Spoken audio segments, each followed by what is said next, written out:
Walang inilabas na Temporary Restraining Order TRO ang Korte Suprema sa arrest warrant ng International Criminal Court para kay Senador Ronald Bato de la Rosa.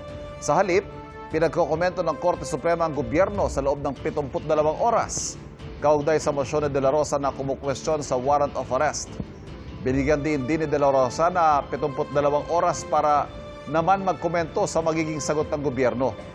Ipinaaresto ng ICC si de la Rosa kaugnay sa mga pagpatay nung siya'y PNP chief mula July 2016 hanggang April 2018. Sabi ni de la Rosa na ngayon nasa protective custody ng Senado, susunod lang siya sa korte sa Pilipinas. Gagawin din daw niya ang lahat ng posibleng legal na hakbang para hindi siya madala sa The Hague, Netherlands.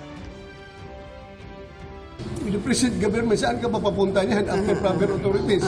Di ba? With the present government. Yung kay President Duterte nga, hindi nga dumaan ng proper authorities. Diretso sa ICC. Meron pa namang ibang option available. Self-preservation, always.